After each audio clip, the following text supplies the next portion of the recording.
বিসমিল্লাহির রহমানির রহিম। রব্বি জিদনি ইলমা, রব্বি ইশরাহ লি সাদরি ওয়া ইয়াসসির লি আমরি ওয়াহলুল উকদাতাম মিন লিসানি ইয়াফকাহু কওলি।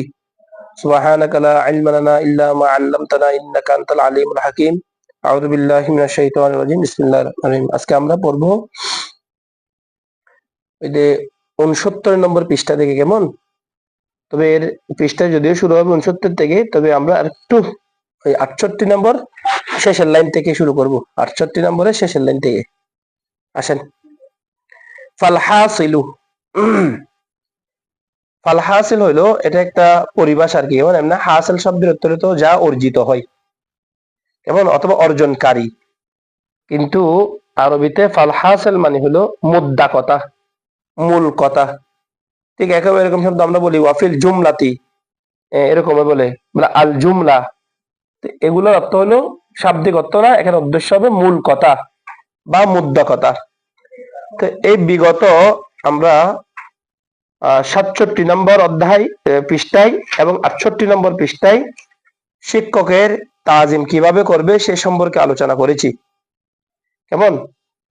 তো এসে এই 68 নম্বর পৃষ্ঠা শেষে তিনি এসে বলতেছেন ফালহাসিলু, মুদ্দা কথা হলো ফা অতঃপর বা সুতরাং, আল হাসিল মুদ্দা কথা হলো আন্নাহু ইয়াতলুবু রিদাহু, একজন শিক্ষার্থী, আন্নাহু নিশ্চয় সে, ইয়াতলুবু অন্বেষণ করবে, খুঁজবে, চাইবে, রিদাহু, রিদাহু মানে আই রিদল মুআল্লিমি, শিক্ষকের সন্তুষ্টি।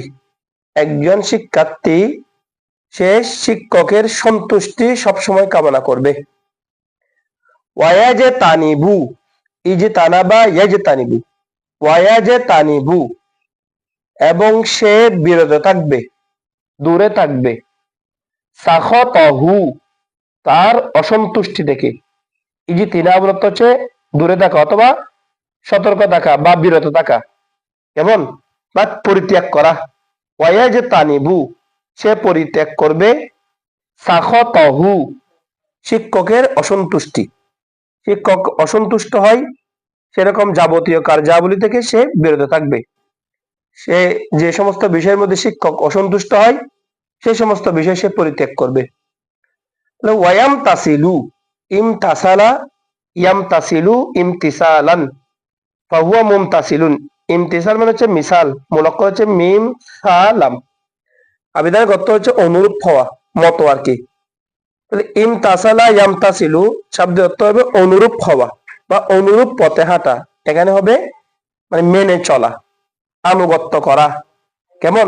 ওয়ায়াম তাসিলু শিক্ষার্থী সবসময় মেনে চলবে, আমরহু, আমরাল উস্তাজি উস্তাজের নির্দেশকে, মানে শিক্ষক তিনি সবসময় উস্তাদের নির্দেশ অনুযায়ী, ছাত্র যে সে সবসময় উস্তাদের নির্দেশ অনুযায়ী চলবে। ইয়াম তাসিল অর্থ হচ্ছে অনুসরণ করে চলা, কেমন? আমরহু অর্থ হচ্ছে আমরাল উস্তাজ, উস্তাজের নির্দেশনাকে সে অনুসরণ করে চলবে। ফি গায়রি মাসিয়াতিল্লাহি তাআলা, ফি গায়রি মাসিয়াতিন তবে হ্যাঁ এমন বিষয়ে উস্তাদের অনুসরণ করা যাবে না। গায়রি অনুসরণ করা যাবে না কোন বিষয়? মাসিয়াতিল্লাহি তাআলা যে বিষয়ের মধ্যে আল্লাহর অবাধ্যতা রয়েছে, যে বিষয়ে আল্লাহর অবাধ্যতা রয়েছে, যে বিষয়ের মধ্যে গুনাহ রয়েছে, আল্লাহর পক্ষ থেকে নির্ধারিত গুনাহ, কেমন? যে বিষয়ের মধ্যে আল্লাহর নিষেধাজ্ঞা রয়েছে সেই সমস্ত বিষয়ের ক্ষেত্রে উস্তাদকে অনুসরণ করা যাবে না। সেই জন্য বলা হচ্ছে যখন কোন উস্তাদকে সে অন্যায় করতে দেখবে, কেমন, মনে করো স্বজন প্রীতি করতে দেখতেছে, বা কারো হক মারতে দেখতেছে, বা প্রতিষ্ঠানের হক মারতে দেখতেছে, বা সে আরেকজনের জায়গা জমি দখল করতেছে, বা দ্বীনের বিরুদ্ধে কাজ করতেছে, তখন শিক্ষার্থী আদবের সাথে শিক্ষকের সাথে এই সমস্ত বিষয় কি করতে পারবে? আলোচনা করতে পারবে এবং শিক্ষককে সে শুধরানোর জন্য চেষ্টা করতে পারবে। শিক্ষককে বলতে পারবে আপনি এই কাজটা করেছেন এটা কি শরীয়ত সম্মত কিনা, বা শরীয়ত এটাকে অনুমোদন দেয় কিনা, এই সমস্ত বিষয়। তাহলে এটা আবার জনসম্মুখে করা যাবে না যেখানে উস্তাদের তাজিমের খেলাফ হয়। এটা করতে হবে ইনফিরাদি কৌশিস, একাকী প্রচেষ্টা, যেন শিক্ষকের মধ্যে যদি কোনো ত্রুটি থাকে, যেহেতু তিনি মানুষ, তার মধ্যে ভুল ভ্রান্তি থাকবে, তিনি শিক্ষককে কি করতে পারবেন, শুধরাতে পারবেন। সেই জন্য বলা হচ্ছে যে ওয়ায়াম তাসিলু, একজন, আমরা তো এখন এমন হয়ে গেছি যে এই আমরা সবকিছু মানতে পারি, কিন্তু মানে শিক্ষক যদি কোনো অন্যায় করে সেটা বলাকে অপরাধ মনে করি না। যেমন হযরতে ফারুক আজম রাদিয়াল্লাহু তাআলা, তিনি তো মানুষ হিসেবে লম্বা ছিলেন আকৃতিগত দিক থেকে। তো যখন কাপড় আসলো, তখন তিনি কি করলেন, ওই ওনার জন্য তো একটা কাপড় সিলাই নেন, অন্যান্য সাহাবীরাও সিলাই নেন। একজন সাহাবী ওনাকে প্রশ্ন করলেন, এ খলিফাতুল মুসলিমিন, আপনি তো আমাদের চেয়ে একটু লম্বা, আপনি যদি আমার চেয়ে লম্বা হন, আপনার একটু কাপড় লেগেছে বেশি, আপনি এই কাপড়টা কোত্থেকে নিয়েছেন? তাহলে এই যে প্রশ্ন করা, এটা কিন্তু মুসলমানরা আমাদেরকে শিক্ষা দিয়েছেন। সেই জন্য উস্তাদকে যদি শরীয়তের বিপক্ষে দেখে, আমরা এখন এমন হয়ে গেছি, উস্তাদ যদি শরীয়তের বিপক্ষে বলে, পীর সাহেব যদি শরীয়তের বিপক্ষে বলে, আমরা এমন হয়ে গেছি যে আমরা তাকে তার উপর কথা বলতে পারবো না, এরকম একটা মনোভাব আমাদের গড়ে তোলা হয়েছে। বলতে হবে, তবে তাজিমের ভিতরে বলতে হবে, আদবের সাথে বলতে হবে, এর কারণে যেন উস্তাদের মনোক্ষুণ্ণ না হয়, পাশাপাশি উস্তাদ যেন শুধরানোর সুযোগ পায়। না হলে ইসলামী জাহানের মধ্যে তো এরকম প্রশ্নের সুযোগ থাকতো না, যেখানে খলিফাতুল মুসলিমিন, যিনি আদালতের জন্য, ইনসাফের জন্য, যারা দুনিয়া বিখ্যাত, তাদের সামনে এসে প্রশ্ন করার সুযোগ রেখেছেন কেন? যেন কি স্বেচ্ছাচারী হতে না পারে। সেই জন্য বলা হচ্ছে ওয়ায়াম তাসিলু, একজন শিক্ষার্থী সে শিক্ষকের নির্দেশকে পুঙ্খানুপুঙ্খরূপে অনুসরণ করবে, তবে এমন ক্ষেত্র ব্যতীত, কোন ক্ষেত্র? মাসিয়াতিল্লাহি তাআলা, যে ক্ষেত্রের মধ্যে আল্লাহর অবাধ্যতা রয়েছে। ফাইন্নাহু, ফাইসবিয়া কেমন, অথবা ফাইন্নাহু, কেননা, ইন্নাহু, হুর মার্জা হচ্ছে জমিরে শান, এটা কোনো মার্জা নাই, কেমন জমিরে শান। ফাইন্নাহু, কেননা, লা তাআতা, কোনো আনুগত্য নাই, লিমাখলুকিন, সৃষ্টির ক্ষেত্রে কোনো আনুগত্য করা যাবে না। কখন? ফি মাসিয়াতিল খালিক, যে বিষয়ের মধ্যে আল্লাহর অসন্তুষ্টি রয়েছে, যে বিষয়ের মধ্যে আল্লাহর অবাধ্যতা রয়েছে, অর্থাৎ আল্লাহর অবাধ্য করে সৃষ্টিকে আনুগত্য করা যাবে না। যেমন নামাজের সময় হয়েছে, আপনি ওস্তাদের খেদমত করতেছেন, তাহলে এখানে আপনি এরকম করার সুযোগ নেই, ওস্তাদের খেদমত করতে হতে আপনি আসরের নামাজ কাজা করে ফেলার সুযোগ আপনার নাই, আপনি এশারের নামাজ কাজা করে ফেলার সুযোগ আপনার নাই। নামাজের ওয়াক্ত হয়েছে, আপনি আপনার উস্তাদ থেকে অনুমতি নিয়ে নামাজ পড়ে ফেলতে হবে। কেন? ওয়াক্ত কাজা করে উস্তাদের খেদমতের কোনো সুযোগ নাই। যেমন কোরআন শরীফের মধ্যে ওই যে মা বাবার আনুগত্যের মধ্যে সূরা লুকমানে কিন্তু ওখানে উল্লেখ আছে যে ওয়াইন জাহাদাকা আলা আন তুশরিকা বি মা লাইসা লাকা বিহি ইলমুন, যদি তোমাকে তোমার মা বাবা এমন বিষয় শরীক করতে বলে আল্লাহর সাথে, যেখানে তোমার ইলম নাই, তাহলে সেখানে তুমি তোমার মা বাবার আনুগত্য করবে না। তার মানে কি বুঝাইলো? যেখানে আল্লাহর অবাধ্যতা থাকবে, সেখানে উস্তাদের আনুগত্য, সৃষ্টির আনুগত্য করা যাবে না। এই জন্য বলা হচ্ছে লা তাআতা, কোনো আনুগত্য নাই, লিমাখলুকিন, সৃষ্টির জন্য, ফি মাসিয়াতিল খালিক, স্রষ্টার অবাধ্যতাই, স্রষ্টার অবাধ্য হয়ে সৃষ্টির আনুগত্য করা কোনো অবস্থায় যাবে না। কামা ক্বালান নবী সাল্লাল্লাহু আলাইহি সাল্লাম, যেমনি ভাবে, কামা, কা হরফি জার, যেমন মা হচ্ছে মাই মৌসুল হারফি বা মাই সাইদা। কামা ক্বালা আল্লাহু তাআলা, ক্বালা নবী সাল্লাল্লাহু আলাইহি ওয়াসাল্লাম, যেমনি ভাবে নবী করিম সাল্লাল্লাহু আলাইহি ওয়াসাল্লাম ইরশাদ করেছেন, বা নবী সাল্লাল্লাহু আলাইহি ওয়াসাল্লাম থেকে বর্ণিত, ইন্না আশাররান নাসি মান ইউযহিবু দীনাহু লিদুনিয়া গায়রিহি। নবী সাল্লাল্লাহু আলাইহি ওয়াসাল্লাম বলছেন, ইন্না আশাররান নাসি, নিশ্চয় মানুষের মধ্যে সবচেয়ে নিকৃষ্ট, সবচেয়ে ঘৃণিত, সবচেয়ে অধিক অবাধ্য কে? ওই ব্যক্তি, মান ইসমু মাউসুল, যে ইউযহিবু, আযহাবা ইউযহিবু, দীনাহু, যে তার দিনকে নিয়ে যায়, লিদুনিয়া গায়রিহি, আরেকজনের দুনিয়ার জন্য, অথবা ইউযহিবু হচ্ছে ধ্বংস করে, উচ্ছেদ করে, যে ব্যক্তি তার দিনকে ধ্বংস করে, উচ্ছেদ করে, কিসের জন্য? লিদুনিয়া গায়রিহি, আরেকজনের দুনিয়া ইনকাম করে দেওয়ার জন্য। তাহলে এখান থেকে একটা বিষয় আসলো, যখন আপনি চাকরি করবেন, চাকরির ক্ষেত্রে আপনি আপনার মালিককে সন্তুষ্ট করতেছেন, এটার জন্য আপনাকে নামাজ ত্যাগ করা যাবে না। আপনি চাকরি করতেছেন, আপনি এটার জন্য রোজা ত্যাগ করতে পারবেন না। ইসলামের যে পঞ্চ বুনিয়াদী আমল যেগুলা, সেগুলা যখনই আপনার উপর যেটা ফরজ হয়, সেটা আপনাকে কি করতে হবে? অবশ্যই অবশ্যই আদায় করতে হবে। এখান থেকে আপনি এটা বলার সুযোগ নাই, আমি তো সরকারি জব করি, জোহরের নামাজের সময় ছুটি দেই না, তাহলে আপনাকে দরকার ওই চাকরি ছাড়তে হবে, কিন্তু জোহরের নামাজ ছাড়া যাবে না। কেন? ইন্না আশাররান নাসি, নিশ্চয় মানুষদের মধ্য থেকে সবচেয়ে নিকৃষ্ট হচ্ছে ওই ব্যক্তি, মাইয়ুদহিবু দীনাহু, যে ব্যক্তি তার দিনকে নষ্ট করেছে, লিদুনিয়া গায়রিহি, আরেকজনের দুনিয়া উপার্জনের জন্য, আরেকজনের দুনিয়া কামাই দেওয়ার জন্য। ঠিক আছে? এবার আসে ওয়ামিন তাওকিরিহি, বলে এটা তো এতক্ষণ যেটা পড়েছেন সেটা হচ্ছে এলমের সম্মান বিষয়ে। এবার হচ্ছে ওয়ামিন তাওকিরিহি, তাওকিরি মানে আই তাওকিরুল উস্তাজি, উস্তাদের সম্মান কিভাবে করবেন। উস্তাদের সম্মানের নিয়ম হলো তাওকিরু আওলাদিহি, উস্তাদের সম্মানের একটা অংশ হলো তাওকিরু, সম্মান করা, আওলাদিহি, হির মাঝে উস্তাদের দিকে, উস্তাদের সন্তানদেরকেও সম্মান করা। তাওকিরের আমি একটা ব্যাখ্যা করছিলাম, তাওকিরের এক অর্থ হচ্ছে হাদিয়া দেওয়া, গিফট দেওয়া।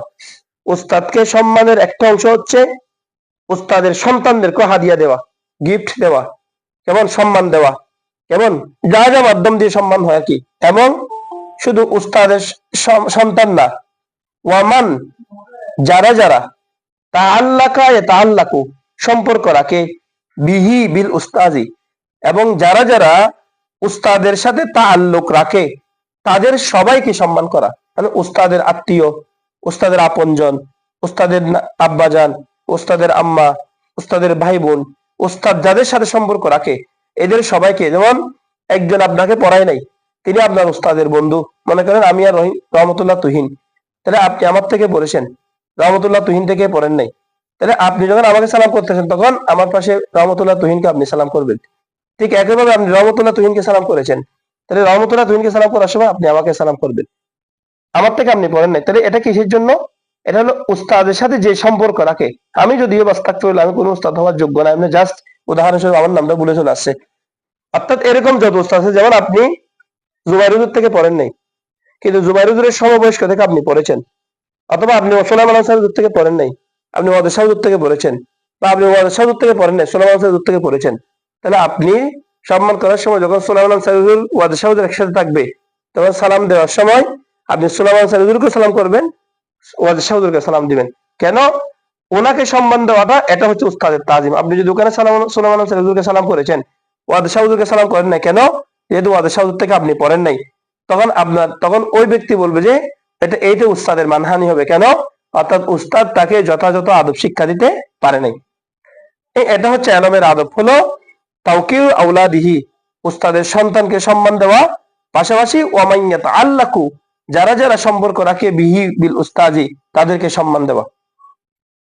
এবার তিনি এখানে ঘটনা বর্ণনা করতেছেন, এখান থেকে একটা একটা আদবের উপমা দিচ্ছেন, যেন মানুষ আদব শিখতে পারে। বলে ওয়াকানা উস্তাজুনা, আল্লামা বুরহানুদ্দিন জারনুজি রহমতুল্লাহ বলছেন, আমাদের উস্তাদ শেখুল ইসলাম আল্লামা বুরহানুদ্দিন মারগিনানি ফারগানি রহমতুল্লাহ আলাই সাহিবুল হেদায়া, হিদায়ার মুসান্নেফ আল্লামা বুরহানুদ্দিন মারগিনানি রহমতুল্লাহ আলাই, ওনার বিষয়তে বলছিলাম, ওনার ইন্তিকাল হলো 593 খ্রিস্টাব্দ হিজরিতে, কেমন? ওনার বিষয়টা আগে আলোচনা হয়েছে। তো উনি বলে ইয়াহ কি হাকায়া ইয়াহ কিউ, আমাদেরকে একটি হেকায়াত বলেছেন, ঘটনা বলেছেন বা বলতেন। ও কানা যেহেতু আছে মাঝ ইস্তেমদারি, আমাদেরকে একটি হেকায়াত বলতেন, একটি ঘটনা বিবৃতি করতেন, এভাবে যে আন্না ওয়াহিদান, একজন ব্যক্তি, মিন কিবারি আইম্মাতি বুখারা, বুখারার আলেমদের মধ্য থেকে একজন বড় ইমাম, ওয়াহিদান একজন, মিন কিবার, কিবার এটা কাবিরুনের জমা, বড়, ইম্মা এটা ইমামুনের জমা, কেমন? ইমামুনের জমা হচ্ছে ইম্মা। তারপর বুখারার ইমামদের মধ্যে একজন বড় ইমাম, কানা ইয়াজলিসু মাজলিসাদ দারসি, তিনি কি করতেন? কানা ইয়াজলিসু, তিনি বসতেন, মাজলিসাদ দারসি, দরসের মধ্যে, দরসের মাজলিসের মধ্যে। তিনি জ্ঞান অর্জনের বৈঠকের মধ্যে বসতেন কিসের জন্য? জ্ঞান অর্জন, জ্ঞান শিক্ষা দেওয়ার জন্য।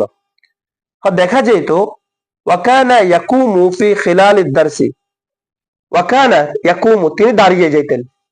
কেন দাঁড়িয়ে যেতেন? কোথায় দাঁড়িয়ে যেতেন? ফি খিলালিদ দারসি, দরসের মাঝে মাঝে। আহইয়ানান, আহইয়ানুন এটা হিনুনের জমা, কখনো কখনো। কখনো কখনো দেখা যেত তিনি দরসের মাঝখানে দাঁড়িয়ে যেতেন যখন তার প্রিয় শিক্ষার্থীরা ফাসাআলুহু, সাআলা ইয়াসআলু, সাআলা সাআলা সাআলু, তারা প্রশ্ন করলো হু উস্তাদকে, আন যালিকা এই দাঁড়ানোর বিষয় সম্পর্কে, উস্তাদকে তারা দাঁড়ানোর বিষয় সম্পর্কে যখন প্রশ্ন করলো, ফাকাল আল উস্তাজু, উস্তাদ বলল ইন্না ইবনা উস্তাজি, ইন্না ইবনা উস্তাজি, নিশ্চয় আমার উস্তাদের সন্তান, ইয়াল আবু খেলা করছে, মা সিবিয়ান সবিয়ুন তারজমা সিবিয়ান শিশুদের সাথে, ফি সিক্কাতি এই রাস্তার মধ্যে। আমার উস্তাদের সন্তান এই রাস্তার মধ্যে কি করতেছে? শিশুদের সাথে খেলা করতেছে। ওয়াজিউ সে আসে, আহইয়ানান মাঝে মাঝে, ইলা বাবিল মসজিদ এই মসজিদের দিকে যেখানে আমরা দরজ দিচ্ছি, সে এই মসজিদের দিকে দোকান খেলতে খেলতে দৌড়ে আসে। ফাইদা রাআইতুহু যখন আমি তাকে দেখি, আকুমু লাহু তার সম্মানের জন্য, আকুমু লাহু আমি তার জন্য দাঁড়িয়ে যাই, তাকে উদ্দেশ্য করে দাঁড়িয়ে যাই, তাজিম আলী উস্তাজি আমার উস্তাদের সম্মানের জন্য। তাহলে চিন্তা করে দেখেন, উস্তাদ তো না, আজকের এই যুগে আমরা শিক্ষক দেখলেও তো সালাম দিই না, শিক্ষক দেখলে তো চেয়ার থেকে উঠি না, শিক্ষক দেখলে ওটাকে অহংকার মানে কি করি মনে করি। অথচ শিক্ষার জন্য অনেক বেশি কি লাগে না। আমাকে সুরকানে আমার উস্তাদ আল্লামা নুরুদ্দিন হোসেন রহমতুল্লাহ আলাই, তিনি একটি ঘটনা বিবৃতি করেছেন ইমামে আজম আবু হানিফা রহমতুল্লাহ আলাইয়ের। ইমাম আজম আবু হানিফা রহমতুল্লাহ আলাইয়ের তিনি উস্তাদের বাড়ি যেদিকে সেদিকে তিনি পা টানতেন না। শোয়ার সময় যেদিকে উস্তাদের বাড়ি পড়তো তিনি সেদিকে পা টানতেন না, অথবা পা বোটে ঘুমাইতেন যেন উস্তাদের বাড়ির দিকে খোলামেলা ভাবে পা না যায়। তিনি আরেকটি ঘটনা আমাকে বলেছেন যে আমাদেরকে বলতেছে এই একই ঘটনা, এটা ইমাম আজম আবু হানিফা রহমতুল্লাহ তিনি সরাসরি ইমাম আজমের নাম ধরে বলেছিলেন, আমার উস্তাদ আল্লামা নুরুদ্দিন হোসাইন রহমতুল্লাহ আলাই। তো তিনি বলছেন যে ইমাম আজম আবু হানিফা রহমতুল্লাহ আলাই একদিন দরজ দিচ্ছেন। তো যখন দরজ দিচ্ছিলেন দেখা যাচ্ছে দরজের মাঝখানে মাঝখানে ইমাম আজম আবু হানিফা রহমতুল্লাহ আলাই দাঁড়িয়ে যাচ্ছেন। তখন ওনার শাগিরদরা ওনাকে জিজ্ঞেস করলেন, হুজুর আপনি এভাবে বারবার দাঁড়াচ্ছেন কেন? তখন ইমাম আজম আবু হানিফা রহমতুল্লাহ আলাই নাকি উত্তর দিয়েছেন, হে আমার আদরের সন্তানেরা, আমি দাঁড়াচ্ছি ওই যে তোমরা মাঠ দেখতে পাচ্ছ, ওই মাঠের মধ্যে আমার উস্তাদের একজন ছেলে সে খেলাধুলা করতেছে শিশুদের সাথে। সে যখন আমার দিকে দৌড়ে আসে আমি আমার উস্তাদের সম্মানের জন্য তাকে দেখে দাঁড়িয়ে যাই। এ কথা যখন বললেন তখন ওনার ছাত্ররা জিজ্ঞেস করলেন, হুজুর আপনি এত বড় একজন জগৎ বিখ্যাত ইমাম, তো আপনার উস্তাদ যিনি তিনিও তো আরো জগৎ বড় বিখ্যাত ইমাম না, তাহলে ওনার শিক্ষার্থী ওনার ছেলে খেলাধুলা করবে কেন? তার তো দরকার এলম হাসিল করা, সেটা না করে সে খেলতেছে কেন? তখন ইমাম আজম আবু হানিফা রহমতুল্লাহ আলাইহি উত্তর দিয়েছিলেন, আমাকে একজন, সে আমার কেমন উস্তাদ তোমরা জানো? মানে একদিন আমাকে একজন মানুষে জিজ্ঞেস করেছিল যে কুকুর কখন বালেক হয়, মানে কখন কুকুর পরিপক্ক বয়স্ক হয়, প্রাপ্তবয়স্ক হয়। এই উত্তর আমার কাছে জানা ছিল না। তো এখানে এটার জন্য আমি কোথায় যাব? এটা তো বড় বড় মুহাদ্দিসদের প্রশ্ন না। এটা আমি এই উত্তরটা খোঁজার জন্য আমি গ্রাম অঞ্চলে খুঁজে আসলাম। একজন কুকুর পালতো, তাকে আমি যখন একজনের কাছে দেখলাম অনেকগুলা কুকুর, তাকে আমি জিজ্ঞেস করলাম কুকুর কখন বালেক হয়? তখন সে আমাকে বলল কুকুর যখন পা তুলে প্রস্রাব করে তখন সে বালেক হয়। মানে সে হচ্ছে আমার ওই উস্তাদের ছেলে। তাহলে চিন্তা করে দেখো, একজন মানুষ শুধু জিজ্ঞেস করেছেন কুকুর কখন বালেক হয়, এতটুকু জ্ঞান যার থেকে তিনি নিয়েছেন, তার সন্তান দৌড়ে আসতেছে সেটা দেখে তিনি দাঁড়িয়ে যান।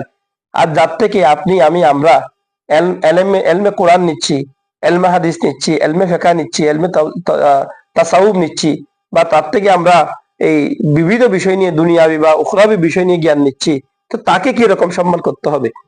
তো আমার উস্তাদ সবসময় বলতেন, বলে ইমাম এমনে হয় নাই, ইমাম আজম এমনে হয় নাই, ইমাম আজম হয়েছে একমাত্র উস্তাদকে সম্মান করার কারণে। এটা হুজুর আমাকে সবসময় বলতেন। তো যাক, এখানেও ঠিক একই ঘটনা একটা বর্ণনা হয়েছে। এটা ইমাম বুরহান উদ্দিন মর্গিনানি রহমতুল্লাহ আলাইহি কি করেছেন, বলতেন ওনার শাগিরদেরকে, ওয়াজি ওয়াহিয়ানান, ওই শিক্ষার্থী, ওই ছেলেটি, উস্তাদের ছেলেটি আসতো কিছু মাঝে মাঝে ইলা বাবিল মসজিদ, মসজিদের দিকে যখন সে আসে, ফাইদা রাআইতুহু, যখন আমি তাকে দেখি, আকুমু ওয়ালাদি উস্তাদ, আমি উস্তাদের সন্তানের জন্য দাঁড়িয়ে যাই, তাযীমান লি উস্তাজি, আমার উস্তাদের সম্মানার্থে। ওয়াল কাজী আল ইমাম ফখরুদ্দিন আর আরসাবান্দি, কাজী ইমাম ফখরুদ্দিন আরসাবান্দি রহমতুল্লাহ আলাই, ওনার নাম হইল আবু বকর মোহাম্মদ ইবনুল হুসাইন ইবনু মোহাম্মদ আল আরসাবান্দি। কেমন? ওনার নিসবত হচ্ছে আরসাবান্দের দিকে। আরসাবান্দ হইল ওই যে তুর্কমেনিস্তানের একটা শহরের নাম হচ্ছে মারওয়া। কেমন? ওই মারওয়া শহরের একটা অঞ্চলের নাম হইল আরসাবান্দ। এই আরসাবান্দের দিকে সম্পর্ক করে ওনাকে বলা হয় আরসাবান্দি। ওনার ইন্তেকাল হলো 512 হিজরিতে। যিনি একজন ফকি ছিলেন এবং উসুলি আলেম ছিলেন। কেমন? অনেকগুলা কিতাব লিখেছেন, তার মধ্যে আল উসুল, শারহু জামিউল কবির লিল মুহাম্মদ হাসান আশ-শাইবানি। কেমন? এই বিষয়, এই দুইটা কিতাব ওনার প্রসিদ্ধ। তো তিনি কানা রাইসাল আইম্মা, তিনি ছিলেন প্রধান ইমামদের একজন। কানা, তিনি ছিলেন, তিনি মানে হচ্ছে হুয়া, হুয়া ফিরবে ইমাম ফখরুদ্দিন আর আরসাবান্দির দিকে। তিনি ছিলেন রাইসাল আইম্মা, ইমামদের মধ্যে প্রধান, মানে প্রধান ইমাম। ফি মারওয়া, এই মারওয়া শহরের মধ্যে, তুর্কমেনিস্তানের এই মারওয়া অঞ্চলের মধ্যে তিনি ছিলেন প্রধান ইমাম।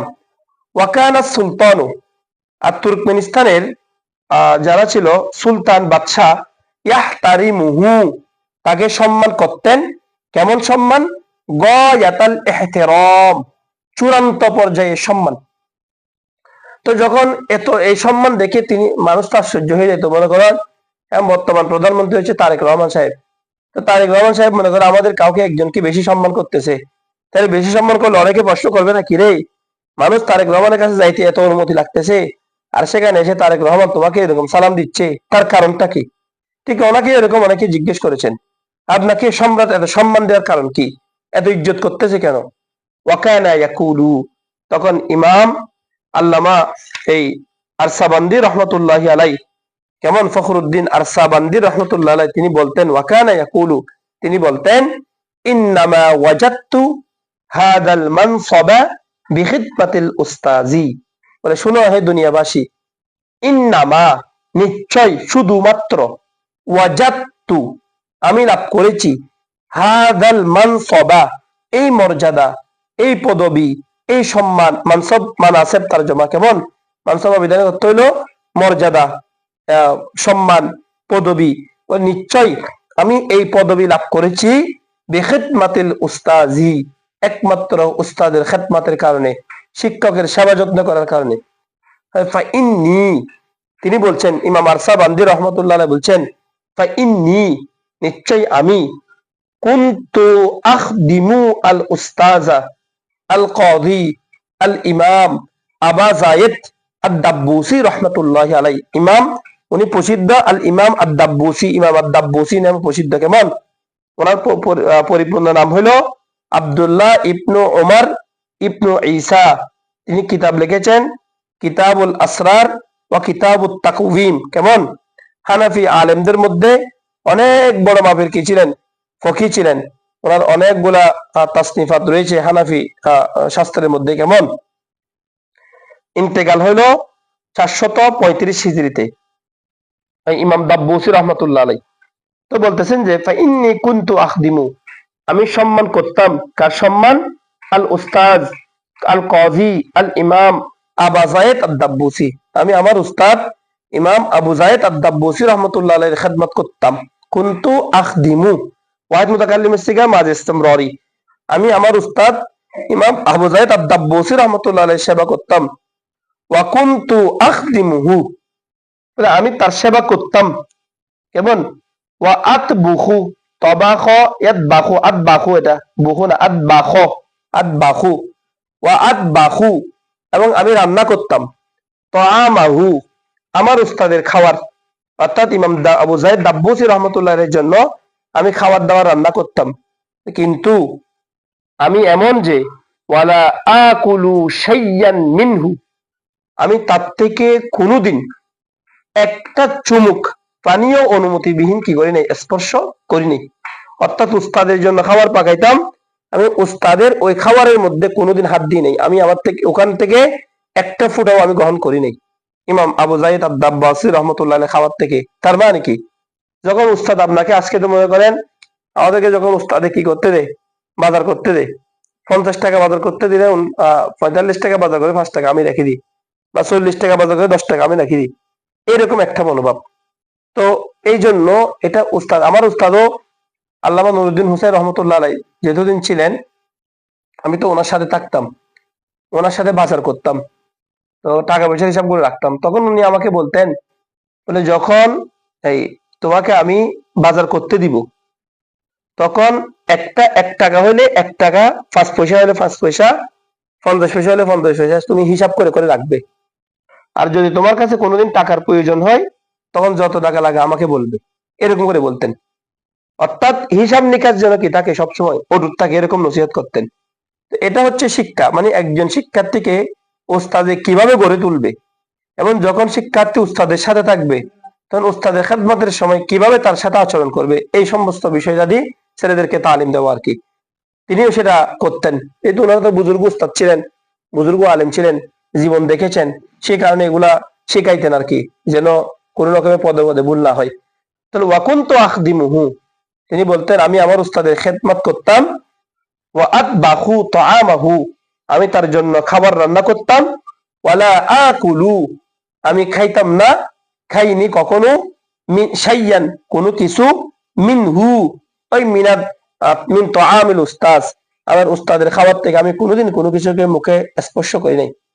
তিনি আরেকটা ঘটনা বিবৃত করছেন, বলতেছেন ওয়াকানা শাইখুল ইমামুল আজাল শামসুল আইম্মা আল্লামা আল হারওয়ানি রহমাতুল্লাহি আলাইহি, শামসুল আইম্মা আল্লামা হালওয়ানি রহমতুল্লাহ আলাই, কেমন, ওনার পরিপূর্ণ পুরো নাম হইল আব্দুল আজিজ ইবনু আহমদ ইবনু নাসর ইবনু সালেহ আল হালওয়ানি রহমতুল্লাহ আলাই, হানাফি মাযহাবের ইমাম ছিলেন। ওনার সময়ের মধ্যে বুখারা শহরে তিনি ছিলেন সেই সময়ের একজন মানে একজন প্রধান ইমাম। কেমন, তার অনেকগুলা কিতাব রয়েছে, তার মধ্যে আত-তাফসিরা, আল ওয়াকিআত, আল মাবসুত, আন নাফকাত, ওয়া শারহুল জামিউল কাবীর, এরকম আরো অনেকগুলা কিতাব রয়েছে। হানাফি মাযহাবের প্রসিদ্ধ একজন ইমাম। ওনার ইন্তেকাল হলো 448 হিজরিতে, 448 হিজরিতে। তো ইমাম শামসুল আইম্মা আল্লামা হালওয়ানি রহমতুল্লাহ আলাই, তিনি রহিমাহুল্লাহ কদ খরাজা মিন বুখারা, দেখো তিনি একদিন বুখারা শহর থেকে বের হলেন। তো বের হয়ে কি করলেন, ওয়াসাকানা ফি বাদিল কুরা, এক কতিপয় গ্রামের মধ্যে তিনি বাস করতে লাগলেন। কুরা এটা হচ্ছে করিয়াতুনের জমা, কেমন, করিয়াতুন এক বচন, তার জমা হচ্ছে কুরা, বাদ অর্থ হচ্ছে কিছু। তিনি কিছু শহরের মধ্যে বসবাস করতেছেন, মানে একটা গ্রামে গেলেন, সেখানে কিছুদিন অবস্থান করলেন আর কি, বুখারা শহর থেকে বের হয়ে। আইয়ামান, কিছুদিন, ওয়াসাকানা ফি বাদিল কুরা, কতিপয় গ্রামের মধ্যে তিনি বসবাস করলেন, আইয়ামান, কিছুদিন, কিসের জন্য, লিহাদিসাতিন, কোনো একটা ঘটনায়, ওয়াকাআত, যে ঘটনাটা সংঘটিত হয়েছে, লাহু, তার মানে তার নিকট, অর্থাৎ যে ঘটনাটা সংঘটিত হয়েছে তার নিকট, সেটার কারণে তিনি বুখারা শহর থেকে বের হয়ে কোনো একটা গ্রামের মধ্যে তিনি কি করতেছেন, কিছুদিনের জন্য বসবাস করতেছেন। তো যখন সেখানে নতুন একটা গ্রামে হুট করে, মনে করো আমি একদিন রাউজান গেলাম, বা তাহলে বা আনসারি শাহ হুজুর, মানে আমরা এখন ফরিদশরীতে আছি, তাহলে আনসারি শাহ হুজুর মনে করেন একদিন আমাদের ফরিদশরীতে আমাদের বাড়ির পাশে আসছে, তাহলে আমি এখন বাড়িতে আছি, আমি যদি আনসারি শাহ হুজুরকে দেখতে না যাই, কোনো ব্যস্ততাও নাই, হুজুর আমাদের ঘরের পাশে আসছে, হুজুরকে দেখতে না যায়, তাহলে এটা এক ধরনের উস্তাদের বেহুরমতি। তিনিও যখন সেখানে গিয়েছেন, বা দূর দূরান্ত ওখানকার যে উস্তাদ, আজকের যুগের মধ্যে এরকম এত খবর পাওয়ার সুযোগ নাই, আজকে যেরকম ফেসবুকে বলে দিচ্ছে অমুক আসবে তমুক আসবে, তখন তো সেরকম বলার কোনো সুযোগ ছিল না। তিনি সেখানে খবর পেয়েছেন যে আল্লামা শামসুল আইম্মা আল্লামা হালওয়ানি রহমতুল্লাহ আলাই ওই গ্রামে যখন গিয়েছেন, এটা খবর ছড়িয়ে পড়ছে, ওনার যত শাগরিদ ওই গ্রামে ছিল তারা সবাই দেখা করতে আসছেন, কিন্তু একজন শায়েখ দেখা করেন নাই, একজন দেখা করতে আসেননি। যখন দেখা করতে আসেন নাই তখন তিনি জিজ্ঞেস করলেন, তুমি পরবর্তীতে যখন ওনার সাথে দেখা হয়েছে, আমি তোমাদের গ্রামে গিয়েছি, তুমি আমার সাথে দেখা করতে আসনি কেন? তখন ওই ছাত্র উত্তর দিল, হুজুর আমি শুনেছি আপনি ওখানে এসেছেন, কিন্তু আমি আমার মায়ের খেদমতের মধ্যে ব্যস্ত ছিলাম, সেই কারণে আপনার সাথে দেখা করিনি। তখন তিনি আল্লামা শামসুল আইম্মা হালওয়ানি রহমতুল্লাহ আলাইহি বলেছেন, তুমি এলমের মাধ্যমে রওনক হইতে পারবে না, কিন্তু রিজিকের মাধ্যমে সমৃদ্ধি হাসিল করতে পারবে। তুমি জ্ঞানের আলোতে আলোকিত হবে না। এটা উস্তাদের মনে কষ্ট লাগছিল, যেহেতু তোমাদের বাড়ির পাশে গেছি, আমি দেখা করি নাই, তুমি দেখা করো নাই, এটা ওনার কাছে কষ্ট লাগছিল আর কি।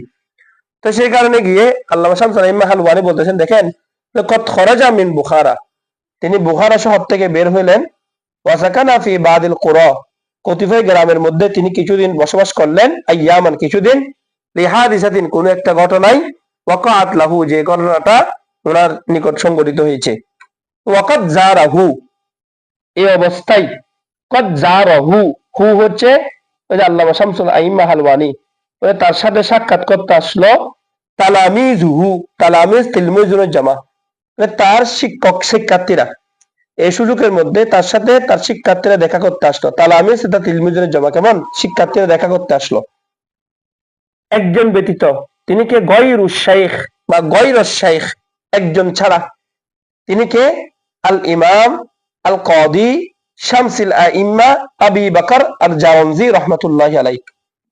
আবু বকর আর জারনজি রহমাতুল্লাহ আলাইহি, ওনার পরিপূর্ণ নাম হইল ইমাদউদ্দিন শামসুল আইম্মা ওমর ইবনু বকর ইবনু মুহম্মদ ইবনু আলী আল জারনজি। কেমন, এটা বুখারার একটা গ্রাম জারনাস, এই জারনাজের দিকে সম্পর্ক করে ওনাকে জারনজি বলা হয়। কেমন, ওনার ইন্তেকাল হইল 584 হিজরিতে, ইমাম জারনজি রহমতুল্লাহ আলাই।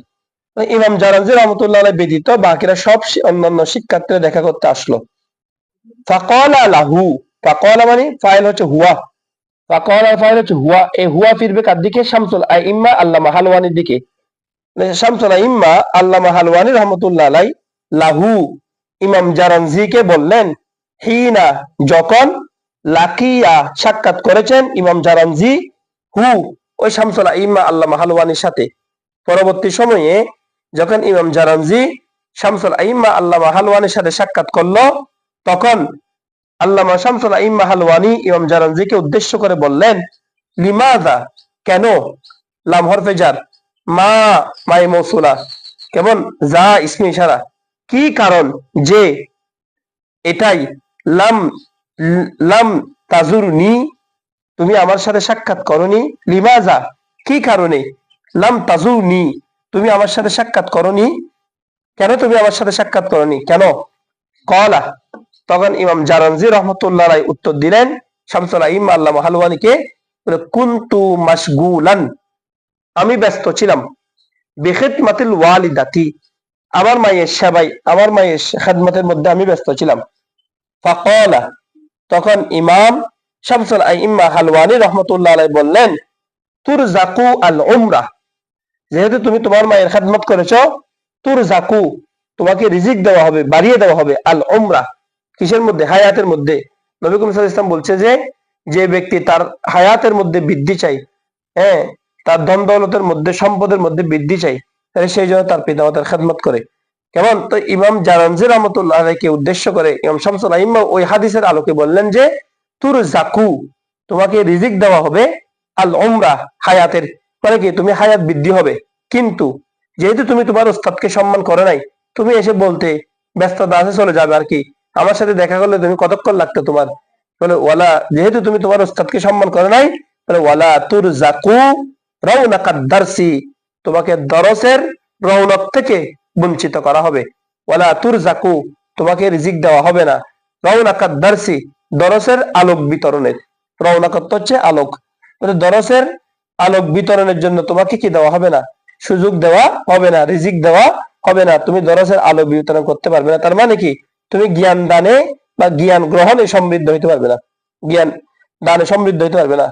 বলতেছে আল্লাহ বুরহানুদ্দিন জারনুজি রহমতুল্লাহ বলতেছেন, ওয়াকানা ওই যে আল্লামা শামসুল আইম্মা হালওয়ানি রহমতুল্লাহ আলাইহি যেভাবে বলেছেন, ওয়াকানা ইমাম জারনজি রহমতুল্লাহ আলাইহি হয়েছেন, কাযালিকা ওনার কথার অনুরূপ, কা মত, জালিকা ওহা, ওহা মানে হচ্ছে ওই শামসুল আলিম হালওয়ানির কথা, হালওয়ানির কথা। দেখা গেল যে জীবনের শেষে শামসুল আলিম হালওয়ানির কথার মতোই ওনার অবস্থা হলো। তো কিরকম? আরে কেন না, ফা ইন্নাহু, নিশ্চয়ই আল্লামা জারানজি রহমতুল্লাহি আলাই তিনি, কানা ইয়াসকুনু, তিনি বাস করতেন, ফি আকসারি, বেশিরভাগ সময়, আওকাতিহি, সময়, ওয়াক্তুনে বহু বছর আওকাত, তো তিনি বেশিরভাগ সময় বসবাস করতেন, ফিল কুরা, গ্রামের মধ্যে, ওয়ালাম ইয়ানতাজিম, ইনতাজামা ইয়ানতাজিমু ইনতিজামান ফাহুয়া মুনতাজিমুন, এখান থেকে আছে মুনতাজিমে দরবার। মুনতাজিম হচ্ছে পরিচালনা করা, তত্ত্বাবধান করা, দেখাশোনা করা। তো ওয়ালাম ইয়ানতাজিম, তিনি দেখাশোনা করতে পারতেন না, লাহু আদ-দারসা, তিনি তার জন্য দরসের মধ্যে কি করতে পারতেন না, আয়োজন করতে পারতেন না। লাহু মানে লিল উস্তাজিদ দারসা, অর্থাৎ তিনি শিক্ষকের দরসের মধ্যে ভর্তি যেতে পারতেন না। সে কারণে গিয়ে দেখা গেল যে তিনি অনেক, সেই জমানার মধ্যে অনেক ধনী হয়েছেন, অনেক সম্মানের অধিকারী হয়েছেন, কিন্তু জ্ঞান থেকে বঞ্চিত হয়েছেন। সেই জন্য যারাই উস্তাদের খেদমত করেছে, সেই যুগ এই যুগ বলে কোনো কথা নাই। উস্তাদের দোয়া, সব উস্তাদ পড়াইতে পারবে না, সব উস্তাদের কাছে পড়ানোর যোগ্যতা নাইও, কিন্তু সব উস্তাদের কাছে কিছু না কিছু শিকার বিষয় থাকে। সবাই শুধু কিতাব পড়াবে সেরকম না, কিতাব পড়াইলে যে উস্তাদ ভালো হবে সেরকম না। এক একজন উস্তাদ থেকে কথা বলার ধরন শিখতে হবে, এক একজন উস্তাদ থেকে মুখের ভঙ্গিমা শিখতে হবে, এক একজন উস্তাদ থেকে কথা বলার ভঙ্গিমা শিখতে হবে, এক একজন উস্তাদ থেকে চলাফেরা শিখতে হবে, এক একজন উস্তাদ থেকে গেট আপ শিখতে হবে, এক একজন উস্তাদ থেকে পোশাক পরিচ্ছদ শিখতে হবে, এক একজন থেকে নাহু সরফ শিখতে হবে, এক একজন থেকে কিতাবের ইবারত পড়া শিখতে হবে, এক একজন থেকে হাদস শিখতে হবে, কেরাত শিখতে হবে। একজন মানুষের পৃথিবীতে শিখার জন্য অনেক মাধ্যম আছে। তো সুতরাং কিতাব যদি পড়াইতে না পারে, তিনি কাকে সম্মান দিব না? কিতাব পড়াইতে না পারলে তিনি আমার উস্তাদ না, কিতাব পড়াইতে না পারলে তিনি আমার উস্তাদ হওয়ার যোগ্য না। এই ধরনের শব্দ কোনো শিক্ষার্থীর বলা উচিত না, কোনো শিক্ষার্থীর জন্য এটা উচিত কি নয়, উপযুক্ত নয়। সেই জন্য সবাইকে কি করতে হবে? সম্মানের সঙ্গে দেখতে হবে, সবাইকে সম্মান দিয়ে চলতে হবে। সেজন্য বলা হচ্ছে, দেখেন, ফামান তাআজ্জা মিনহু উস্তাজুহু বিহুরমাতি, বলতেছে ফামান তাআজ্জা মিনহু, ফামান মিনহু, এই মান মাই মৌসুল, মানে মৌসুল, ওই হু তার দিকে ফিরবে জমিরটা। মান হু, যার কারণে, মিনটা মিনলি তালিল, যার কারণে, তা আজ্জা, আজ্জায়া ইউআজিউ তাজিয়ান, কেমন তাআজুয়ান, ওই আজাউল ফেল ইয়া মুলাক্কা হচ্ছে হামজা জালিয়া আজাইউন, কষ্ট। ফামান তাআজ্জা মিনহু, যার কারণে কষ্ট পাই, উস্তাজুহু, তার উস্তাদ, মানে শিক্ষার্থীর উস্তাদ যার কারণে কষ্ট পাই, বলে ইয়াহরুমু, সেই শিক্ষার্থী বঞ্চিত হয়, বিবারকাতিল, ইউহরামু, ওই শিক্ষার্থীকে বঞ্চিত করা হয় কোত্থেকে? বারকাতাল ইলমি, ইলমের বরকত থেকে, সে ইলমের বরকত পাবে না। তাহলে যে ফামান তাআজ্জা মিনহু উস্তাজুহু, বা যার কারণে তার উস্তাদ কষ্ট পায়, ইউহরামু, এমন ব্যক্তিকে, এমন শিক্ষার্থীকে বঞ্চিত করা হয়, বারকাতাল ইলমি, ইলমের বরকত থেকে। এই জন্য উস্তাদ অনেক সেন্সিটিভ জিনিস, অনেক সেন্সিটিভ বিষয়। উস্তাদকে সবসময় সর্বোচ্চ সম্মানের মধ্যে কি করতে হয়? রাখতে হয়। ওয়ালা ইয়ানতাফিউ, ওই ব্যক্তি যে উস্তাদকে সম্মান করে না, বা উস্তাদ যার কারণে কষ্ট পেয়েছে, ওই ব্যক্তি লা ইয়ানতাফিউ ইনতাফাআ, ইয়ানতাফিউ ইনতিফাআন, ওই ব্যক্তি উপকার হাসিল করতে পারবে না, সমৃদ্ধ হতে পারবে না, বিল ইলমি, ইলমের মাধ্যমে, ইল্লা, তবে, কলিলান, খুব কম সংখ্যক ব্যতীত, মানে হয়তো হইতে পারে অন্য কোনো দোয়ার কারণে, তবে বেশিরভাগ ক্ষেত্রে ইলমের মাধ্যমে সে সমৃদ্ধ হইতে পারবে না উস্তাদের কারণে। সেই জন্য দেখবেন বেশিরভাগ ভালো ছাত্র যারা মানে সবসময় ফার্স্ট তুলে থাকে, এরা যারা হয়তো আল্লাহ যাদেরকে আদব দিয়েছেন, যাদেরকে আল্লাহ যাদেরকে হিদায়ত করেছেন, ইলমের নূর যাদের ভিতরে রেখেছেন, তারা ব্যতীত অনেক ভালো ছাত্র দেখবে যারা ছাত্র জীবনে শিক্ষকের চেয়েও বেশি কিতাব বুঝে, তারা ছাত্র জীবনে শিক্ষকের চেয়েও বেশি ভালো বুঝতে পারে, ভালো বুঝাইতে পারে। এটা আল্লাহর দান, গড গিফট, খোদাই দান। কিন্তু বাস্তব জীবনে এরা সফল হইতে পারে না। কেন? এরা অহংকারের মধ্যে থাকে, ওই যে উস্তাদের চেয়ে বেশি নিজেকে কাবিল মনে করে। তো সেই জন্য উস্তাদের চেয়ে কাবিল মনে করা কিচ্ছু নাই। উস্তাদের চেয়ে যদি আমি 1000 কাবিল হইও, আমি বসবো টুলে, উস্তাদ বসবে চেয়ারে, আমি বসবো নিচে, উস্তাদ বসবে উপরে। আমার জন্য 5 জনে মিলে এক টেবিল, ওস্তাদের জন্য একজনের জন্য এক টেবিল। কেমন? তিনি শিক্ষক, আমি ছাত্র, সেই জন্য ছাত্রকে সবসময় ছাত্রের মতো কি করা উচিত, আচরণ করা উচিত। উস্তাদের সাথে কি থাকবে, এলোমেলা তর্ক থাকবে, বিতর্ক থাকবে, আলোচনা থাকবে, প্রশ্ন থাকবে, সওয়ালাত থাকবে। তবে সবকিছু এমন ভাবে আদবের সাথে করতে হবে যেন কোন রকমের বিআদবি যেন ছাত্র থেকে প্রকাশ না পায়। সেজন্য বলতে হচ্ছে কিলা, মানে যেমন বলা হয় আরবের মধ্যে একটা কথা প্রচলিত আছে, সেটা হচ্ছে কি, ইন্নাল মুআল্লিমা ওয়াত তাবিবা, মানে একটা কবিতার লাইন, এটা একটু মুখস্থ করিয়েন যদি সুযোগ থাকে। বলা হচ্ছে ইন্নাল মুআল্লিমা ওয়াত তাবিবা কিলাহুমা, এটা কিলাহুমা হবে না, এটা কিলাইহিমা হবে। এখানে ইবারত ভুল হয়েছে, কিলাইহিমা হবে। কেন? ওই মুআল্লিমা এবং তাবিবা এই দুটো হচ্ছে মুআক্কাদ, আর কিলাইহিমা হচ্ছে তাকিদ। কেমন? তো এটা যেহেতু দুইটা নসব হয়েছে, কিলা ওয়াকিলতা এই দুইটার এরাব হলো হালাতে নসবের মধ্যে ইয়া মা কবল মফতু, সেই জন্য এটা কিলাইহিমা হবে, কিলাইহিমা। ইন্নাল মুআল্লিমা ওয়াত তাবিবা কিলাইহিমা, নিশ্চয় শিক্ষক এবং ডাক্তার এরা দুইজনই, লা ইয়ানসিহানে, নাসাহা ইয়ানসিহু, কল্যাণ কামনা করা, এরা দুইজন কল্যাণ কামনা করবে না। কখন? ইযা হুমা, যখন তাদের দুইজনকে, ইযা যখন, হুমা তাদের দুইজনকে, লাম ইউকরামা সম্মান করা হয় না, অসম্মান করা হয়, ইজ্জত দেওয়া হয় না, ইজ্জত বেইজ্জত করা হয়। যখন উস্তাদ এবং ডাক্তার এই দুইজনকে যখন বেইজ্জত করা হয়, ইজ্জত দেওয়া হয় না, তখন এই দুইজনে শিক্ষার্থীর জন্য ডাক্তার, শিক্ষক শিক্ষার্থীর জন্য, ডাক্তার রোগীর জন্য কল্যাণ কামনা করে না। যেমন অনেক উস্তাদ দেখবে, তুমি তার থেকে গ্রামের মাদ্রাসায় পড়েছো, এখন তুমি জামিয়া আহমদিয়া সুন্নিয়া কামিল মাদ্রাসায় পড়ছো, তুমি এখন বড় আলেম, তোমার এখন অনেক জনপ্রিয়তা, অনেক মানুষ তোমাকে চিনে। তুমি যদি তাদেরকে একটু করে পায়ে ধরে সালাম করো, উস্তাদকে তোমাকে পড়িয়েছে 10 বছর, দেখবে তুমি ওনার জন্য খাবার নিছো কিনা, অনেক কিছু নিছো কিনা সেটা বলবে না। বা তুমি যে তাকে পায়ে ধরে সালাম করেছো একটু, অথবা তার হাতে একটু চুমু দিয়েছো, বা তাকে একটু সম্মান দিয়েছো, এটা মনে হবে যে উনি মনে করবে যে এটা পৃথিবীর সবচেয়ে বড় সম্মান। এমন তিনি ওনার ছাত্রদেরকে এটা বলে বলে বেড়াবেন যে আমার অমুক শিক্ষার্থী সে জামিয়া আহমদিয়ায় পড়ে, আমার অমুক শিক্ষার্থী সে চট্টগ্রাম বিশ্ববিদ্যালয়ে পড়ে, আমার অমুক শিক্ষার্থী সে মিশর জামিউল আজহারে পড়ে, কিন্তু আমাকে দেখলে এখনো পায়ে ধরে সালাম করে, তোমরা তাদের মতো হও। এই যে ক্লাসের মধ্যে এতগুলা ছাত্র শিক্ষার্থীদেরকে নিয়ে ওস্তাদ যে আপনার তাস্করা করতেছে, এটা হচ্ছে দোয়া। এই দোয়াটা আপনাকে আপনার অপূর্ণতা গুলোকে পূর্ণ করে দিবে। আমার হুজুরকে আমি জিজ্ঞেস করতাম, হুজুর দোয়া করতেন আল্লাহ তোকে হায়াত দারাজ করুক, তখন ওনাকে জিজ্ঞেস করতাম হুজুর হায়াত দারাজ মানে কি, তো হাসতেন। তখন আমি প্রশ্ন করতাম হায়াত দারাজ তো মানে হচ্ছে তো হায়াত লম্বা হওয়া। তখন মানুষের তো হায়াত লম্বা হয় না, বাতিও হয় না, হায়াত দারাজ আবার কিরকম হবে?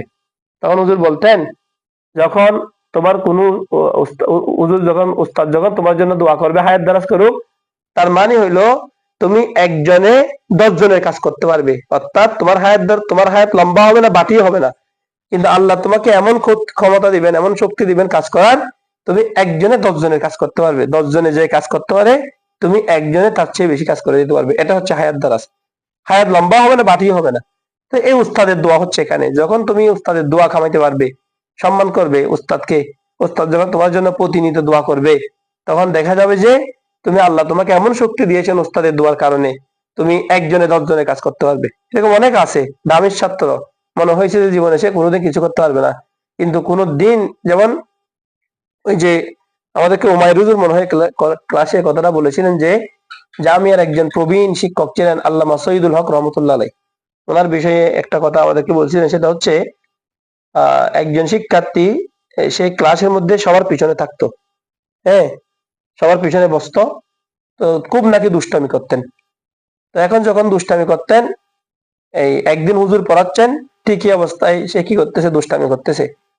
যখন দুষ্টামি করতেছে, ওই হুজুর কি করলেন, বিরক্ত হয়ে হুজুরের পা থেকে জুতাটা খুলে ওই শিক্ষার্থীর মুখ বরাবর কি করছে, রাগে এটা নিক্ষেপ করছে। তো যখন নিক্ষেপ করছে, ওই শিক্ষার্থী কি করছে, আমরা তো মানে জুতাটা গিয়ে দিয়ে আসি, বা কলম নিক্ষেপ করলে কলমটা দিয়ে আসি, বা যেটা রাখি, কিন্তু সে উস্তাদের হুজুর যখন কি করছে, মানে জুতা মারছে, সে এই জুতাটা এভাবে হাতে ধরে এটাকে মাথার উপর রাখছে, মাথার উপর নিয়ে মাথা নিচু করে মাথা ঝুঁকে ঝুঁকে ঝুঁকে ঝুঁকে ওস্তাদের পায়ে নিচে আবার ভরাই দিয়ে আসছে। তারপর বলতেছে হুজুর আমার জীবনে সবচেয়ে বড় প্রাপ্তি হচ্ছে আপনার এই জুতাটা। তখন হুজুর নাকি তাকে জড়াই ধরছে, জড়াই ধরে তাকে দোয়া করছে। দেখা যাচ্ছে যে সে পড়াশোনা করতে পারে না, কিন্তু উস্তাদের ওই দিনের দোয়ার কারণে সে নাকি অনেক সমৃদ্ধ হয়েছে। তাহলে উস্তাদের দোয়াটা অনেক বড় জিনিস, সেই জন্য সবসময় উস্তাদের দোয়ার দিকে কি রাখতে হয়, লক্ষ্য রাখতে হয়। সে বলতেছে যে লায়ানসি হানে, এরা দুইজন কল্যাণ কামনা করবে না। ইদা হুমা, যখন এদের দুইজনকে করা হবে না, যখন এদের দুইজনকে লাম ইউক রমা, এটা তাসনিয়া, লাম ইউক রমা, ইউক রমা, ইউক রমানে, ওই লামের কারণে নুন পড়ে গেছে। যখন তাদের দুইজনকে সম্মান করা হয় না, তখন এরা দুইজন কামনা করে না। তো মুসান্নিফ বলতেছেন ফাসবির, তুমি ধৈর্য ধারণ করো। লিদাইকা, দায় উন এক বছর, তার বহু বচন হচ্ছে আদওয়া উন, আল মারদ রোগ, মানে তুমি তোমার রোগ নিয়ে সন্তুষ্ট রাখো। কখন? ইন জাফাউতা তবি বাহু, ইন যখন, জাফাউতা খারাপ আচরণ করো, তবি বাহু ডাক্তারের সাথে, মানে যখন রোগের ডাক্তারের সাথে তুমি খারাপ আচরণ করো, অসভ্য ব্যবহার করো, অশ্রাব্য গালিগালাজ করো, তখন তুমি তোমার রোগ নিয়ে সন্তুষ্ট থাকো। অর্থাৎ তোমার রোগ আর ভালো হবে না, তোমার রোগ ভালো করার মতো মানুষ হবে না, কারণ তুমি তোমার ডাক্তারের সাথে অসভ্য ব্যবহার করতেছো। ওয়াক না বিজাহলিকা, আর তুমি তোমার অজ্ঞতা নিয়ে সন্তুষ্ট থাকো। কখন? ইন জাফাউতা মুআল্লিমান, যদি তুমি তোমার উস্তাদকে কষ্ট দাও। জাফা, জাফাওয়া অর্থ হচ্ছে খারাপ আচরণ করা, কষ্ট দেওয়া, অসভ্য ব্যবহার করা, যেমন অশালীন আচরণ করা। যখন তুমি তোমার উস্তাদের সাথে অশালীন আচরণ করো, তখন তুমি তোমার অজ্ঞতা নিয়ে সন্তুষ্ট থাকো। তার মানে কি? তোমার অজ্ঞতা দূর হবে না উস্তাদের অসন্তুষ্ট, উস্তাদকে অসন্তুষ্ট রেখে। ওয়াহাক ওয়াহুকিয়া মজহুলের সিগা, একটা ঘটনা বিবৃত হয়েছে। আন্নাল খলিফাতা হারুন আর রশিদ, আব্বাসীয় খলিফা হারুন রশিদ, আব্বাসীয় পঞ্চম খলিফা, কেমন? হারুন রশিদ, ওনার জন্ম হলো 149 হিজরিতে, কেমন? আর ইন্তিকাল হচ্ছে 193 হিজরিতে। 149 হিজরিতে হচ্ছে ওনার জন্ম, আর 193 হিজরিতে ইন্তিকাল। বাদশাহ হারুন রশিদ আব্বাসীয় পঞ্চম খলিফা। তো তিনি তার উস্তাদ আন্নাল খলিফাতা হারুন আর রশিদ, এ হারুন আর রশিদ বাআসা ইবনাহু, তিনি তার সন্তানকে পাঠিয়েছেন ইলাল আসমাই, ইমাম আসমাই রহমতুল্লাহ আলাইহির নিকট। ইমাম আসমাই, ওনার নাম হলো আবু সাঈদ আব্দুল মালিক ইবনু করিব ইবনু আসমা আল বাহিলি, যিনি প্রসিদ্ধ আল আসমাই নামে, কেমন? তিনি পৃথিবী বিখ্যাত আদিব, অভিধানবেত্তা, নাহুবিদ, মুহাদ্দিস, ফকি এবং উসুলি আলেম ছিলেন। আহলে বসারা, বসারার অধিবাসীদের একজন, কেমন? তিনি অনেকবার কি করার সুযোগ পেয়েছেন, হজ করার সুযোগ পেয়েছেন, পবিত্র কাবা শরীফ জিয়ারতের সুযোগ পেয়েছেন, কেমন? তার থেকে ওনার জন্ম হলো 122 হিজরিতে, আর ইন্তিকাল হলো 216 হিজরিতে, কেমন? 122 হিজরিতে ইন্তিকাল, সরি 122 হিজরিতে জন্ম, আর 216 হিজরিতে হচ্ছে ইন্তিকাল। তো ইমাম আসমাই রহমতুল্লাহ আলাইহির নিকট বাদশাহ হারুন রশিদের সন্তানকে পাঠিয়েছেন, কেন? লিইউআল্লিমাহু, লিইউআল্লিমা শিক্ষা দেওয়ার জন্য। এখানে হু, লিইউআল্লিমার মধ্যে যে হুটা আছে সেটা ফিরবে আসমাইর দিকে। ইমাম আসমাই যাতে শিক্ষা দেন, হু কাকে? ওই হারুন রশিদের ছেলেকে, সন্তানকে কি শিক্ষা দেন? আল ইলমা, এলম, ওয়াল আদাবা, আদব। ফারাআহু, অতঃপর রাআ দেখলেন হারুন রশিদ, হু ওই ইমাম আসমাইকে, ইয়াউমান একদিন দেখলেন যে ইয়াতাওয়াদ্দাউ, ইমাম আসমাই রহমতুল্লাহ আলাইহি তিনি উজু করছেন, ওয়ায়াগসিলু রিজলাহু, এবং তিনি তার পা ধৌত করতেছেন। গসালা ইয়াগসিলু, দরাবা ইয়াদরিবু, তার পা ধৌত করতেছেন। আর ওয়া ইবনুল খলিফা, খলিফা হারুন রশিদের সন্তান, ইয়াসুব্বু ঢালতেছেন, আল মা পানি, আলা রিজলিহি, ওই যে উস্তাদের পায়ের উপর পানি ঢালতেছেন, ইমাম আসমাইর পায়ের উপর পানি ঢালতেছেন। এখন তো আমাদের বাদশাহ তো দূরের কথা, সে চেয়ারম্যানের ছেলেও যদি এরকম কাজ করতে দেখে, মেম্বারের ছেলে যদি কাজ করতে দেখে, প্রথমত আগে উস্তাদের সাক্ষী সেদিন শেষ, তারপরে হবে আর বাকি বলে। সামান্য একটু ধনির ছেলে হইলে তাকে দিয়ে একটু পানি আনাইলে সেটার জন্য মানে সমালোচনা করে, কেমন? তো সেজন্য তিনি কি করতেন, ইবনুল খলিফা, তিনি কি খলিফার সন্তান, ইয়াসুব্বুল মা, তিনি পানি ঢালতেন আলা রিজলিহি, তার পায়ের মধ্যে। যখন এটা বাদশাহ হারুন রশিদ দেখেছেন, ফাআতাবা আল খলিফাতু, আতাবা ইউআতিবু মুআতাবা, অর্থ হচ্ছে তিরস্কার করা, নিন্দা করা। আতাবা, তিনি তিরস্কার করলেন, আল খলিফাতু, খলিফা হারুন রশিদ নিন্দা করলেন কার, আল আসমাইয়া, ইমাম আসমাঈর নিন্দা করলেন, ফি জালিকা, এই বিষয়ে, তিনি এই বিষয়ে নিন্দা করলেন। ফাকালা, বাদশাহ হারুন রশিদ ইমাম আসমাঈকে উদ্দেশ্য করে বললেন, ইন্নামা বাআসতুহু ইলাইকা লিতুআল্লিমাহু ওয়া তুআদ্দিবাহু, বলেছেন ইন্নামা, নিশ্চয়, বাআস্তু ইবনি, আমি আমার সন্তানকে পাঠিয়েছি, বাআস্তু ওয়াহিদ মুতাকাল্লিম, আমি আমার সন্তানকে পাঠিয়েছি, হু, তাকে, ইলাইকা, আপনার কাছে, কেন, লিতুআল্লিমুহু, লিতুআল্লিমাহু, আপনি তাকে জ্ঞান শিক্ষা দিবেন, ওয়া তুআদ্দিবাহু, আপনি তাকে আদব শিক্ষা দিবেন, এই উদ্দেশ্যে। অথচ ফালাম্মা, অথচ ফালিমাজা, ফালিমাজা, কেন, লাম তা'মুরহু, আপনি তাকে নির্দেশ দেননি, কিসের বিষয়ে, বি আইয়া সুব্বা, সে যেন ঢালে, আল মা, পানি, বি ইহদা ইয়াদাইহি, তার আরেক হাত দিয়ে, সে যেন, বি ইহদা ইয়াদাইহি, তার এক হাত দিয়ে সে যেন পানি ঢালে, ওয়ায়াগসিলু, ওয়ায়াগসিলা, এবং সে যেন ধৌত করে দে, পরিষ্কার করে দে, বিল উখরা, আরেকটা হাত দিয়ে, রিজলাকা, আপনার পা। কেন সে, আপনি তাকে এই নির্দেশ দেননি যে সে এক হাতে আপনার পায়ে পানি ঢালবে, আরেক হাতে সে আপনার পা ধুয়ে দিবে, দলে দলে পা পরিষ্কার করে দিবে, আপনি তাকে কেন এই নির্দেশটা দেননি? তাহলে এখান থেকে কি আসলো? এখান থেকে আসলো ইসলামী জাহানে আদবের, দেখেন কত শিক্ষা, আদবের কত লিহাজ, ইসলামী জাহানের জ্ঞান, পৃথিবীতে কেন জ্ঞান এত সমৃদ্ধ হয়েছে, মুসলমানদের জ্ঞান কেন এত বেশি, মুসলমানদের জ্ঞানের চর্চা কেন এত বেশি, মুসলমানদের মধ্যে এত মনীষী, এত সাহিত্যিক, এত কবি, এত আদিব, এত লাঘবি, এত বড় বড় জ্ঞানী সৃষ্টি হওয়ার কারণ কি? তার একমাত্র কারণ হচ্ছে আল আদব। প্রত্যেকের ভিতরে কি ছিল? আদব ছিল। যেমন আল্লামা নুরুস-সাফা নঈমী রহমতুল্লাহ আলাই, ওনার বিষয়ে আপনি হয়তো শুনেছেন, এটা আমার উস্তাদ আল্লামা নুরুদ্দিন হুসাইন রহমতুল্লাহ আলাই আমাকে বলছেন, শুনেছি এটা ওনার মুখ থেকে। তো নুরুস-সাফা নঈমী রহমতুল্লাহ আলাই কোথায় পড়তে গিয়েছেন? আল্লামা নাঈম উদ্দিন সদরুল আফাদিল, আল্লামা নাঈম উদ্দিন মুরাদাবাদী রহমতুল্লাহ আলাইহির কাছে পড়তে গিয়েছিলেন। ওনার আব্বা ওনাকে পাঠিয়েছিল। তো সেই সময় তো আজকের যুগের মতো যত্র মাদ্রাসাও নাই, ওই মুরাদাবাদ গিয়েছেন। সেখানে গিয়ে তিনি নাঈমউদ্দিন মুরাদাবাদী রহমতুল্লাহ আলাইহি খেদমত করতেছেন। পড়ার সেরকম সুযোগ হয় না, উস্তাদের খেদমত তাকে রেখেছেন অগ্রগণ্যে।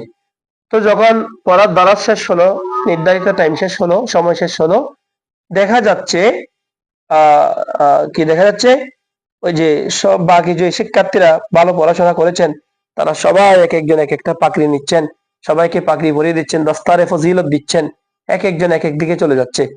তা আল্লামা নাঈম উদ্দিন মুরাদাবাদী রহমতুল্লাহ আলাইহির দরবারে তো তিনি আল্লামা নুরুস-সামা নাঈমী রহমতুল্লাহ আলাইহি খেদমত করতেছেন। তখন সবাই যখন পাকড়ি নিয়ে চলে যাচ্ছে, তিনি কাঁদতেছেন, তার কাপড় চোপড় গোছাচ্ছেন। তো নাঈমউদ্দিন মুরাদাবাদী রহমতুল্লাহ আলাইহি ওনাকে দেখে জিজ্ঞেস করলেন, তুমি কাঁদতেছো কেন, এমন যাচ্ছ কোথায়? আমি তো জ্ঞান অর্জনের জন্য আসছি, কিন্তু আমার ভাগ্যে তো সেটা হয় নাই, আমি সেই জন্য জ্ঞান হাসিল তো করতে পারি নাই, তো আর কি করব, আমারও তো বাড়ি ঘরে যাইতে হবে, আমার আব্বাকে বলতে হবে, এই সবাই তো গেছে, চলে গেছে, আমার বাড়ি থেকে যারা আছে তারাও চলে যাচ্ছে, তা আমি কি আর বসে থাকবো? তবে তোমার তো পড়া হয় নাই। আমার পড়ার কি হবে, আমি আপনার খেদমত করেছি, দোয়া নিয়েছি, এটাই তো যথেষ্ট, আর কি খেদমত? এটা অভিমান করে বলছেন তিনি। তখন নাঈমউদ্দিন মুরাদাবাদী রহমতুল্লাহ আলাইহি বললেন, ফাকরি কি আর আছে? বলে, না, ফাকরি আর নাই। তারা যারা পড়াশোনা করেছে, আপনি তাদেরকে পাকড়ি দিয়েছেন, তাদের জন্য যতটা লাগবে ততটা পাকড়ি আনিয়েছেন, এখন তার পাকড়ি নেই। তখন নাঈমউদ্দিন মুরাদাবাদী রহমতুল্লাহ আলাইহি কি করলেন, ওনার পবিত্র মাথা থেকে ওই পাকড়িটা খুলে আল্লামা নুরুস-সামা নঈমী রহমতুল্লাহ আলাইহিকে পরিয়ে দিলেন। এই নুরুস-সামা নঈমী রহমতুল্লাহ আলাইহি তিনি যখন তিনি ওনার মুখ দিয়ে বলেছিলেন যে আসমান থেকে যদি কোনো কিতাব নাজিল হয়, তাহলে আমি নুরুস-সামা নঈমী সেটা পড়াইতে পারবো, কারো কাছ থেকে পড়তে হবে না, আমি পড়াইতে পারবো সেটা। তাহলে এত বড় আলেমের মাহের হয়েছেন কিসের কারণে? একমাত্র উস্তাদের খেদমতের কারণে। সেই জন্য এটা আবার এটা ঠিক পড়াশোনা করাইতে হবে, শুধুমাত্র খেদমত করলে হবে না, খেদমত থাকতে হবে, পড়াশোনা করতে হবে, কারণ আমি যদি এবার শুধু একজন শিক্ষার্থীকে শুধু কাজের মধ্যে রাখি, পড়াশোনা না করাই, আর আমি তো নাইমুদ্দিন মোরাদাবাদী না, আমি তো আর আলা হজরত না, আমি তো আর মুফতি আহমদ খান নয়মি না, তাহলে আমি আমার খেদমতে যদি সে 1,00,000 সময় নষ্ট করে ফেলি, হ্যাঁ, এটাও হবে না। আবার শিক্ষকের উচিত একজন শিক্ষার্থী যে যখন শিক্ষকের খেদমত করবে, শিক্ষকের জন্য তাকে কি দান করে, জ্ঞান দান করে, সময় সময় যেন তাকে বিভিন্ন বিষয়ের পারদর্শী বানায়। কারণ যখন আপনি ওই যে আল্লামা আবু সাঈদ তুফাইল আহমদ রহমতুল্লাহ আলাইহি, যিনি নারপুর গাউসিয়া মাদ্রাসার প্রতিষ্ঠাতা হুজুর ছিলেন, তিনি নাকি বলতেন, যতক্ষণ পর্যন্ত উস্তাদের পায়ের লাথি না খায় ততক্ষণ পর্যন্ত মানুষ মানুষ হয় না। এটা নাকি তিনি সবসময় বলতেন। মানে শিক্ষকের পায়ে লাথি খাইতে হবে, তার মানে কি শিক্ষকের সাথে লেগে থাকতে হবে সবসময়। কারণ শিক্ষক থেকে এক একদিন এক একটা বিষয় শুনতে শুনতে শুনতে শুনতে শুনতে দেখা যাবে জ্ঞানের ক্ষেত্রে অনেক আমূল পরিবর্তন হয়েছে। ঠিক আছে? তা আল্লাহ তাআলা উস্তাদের এই খেদমত যারা করেছেন, তাদের এই খেদমত আমাদেরকে ওনারা বারবার আমাদেরকে বলে গিয়েছেন, আমরা যেন এই খেদমতটাকে জারি রাখি, এই এবং আমরা যেন জ্ঞানের আলোকে ধন্য হতে পারি। এর জন্য মূলত আল্লাহ বুরহানুদ্দিন যার নজির রহমতুল্লাহ আমাদেরকে এই ঘটনাগুলো বর্ণনা করেছেন। আমাদের বাস্তব জীবনে এগুলোর প্রয়োগ করে আল্লাহ তৌফিক দান করুক, আমিন। ওয়া মা তাওফিক ইল্লা বিল্লাহ। আসসালামু আলাইকুম ওয়া রাহমাতুল্লাহি ওয়া বারাকাতুহু। আজকে এতটুকু পর্যন্ত, ফি আমানিল্লাহ।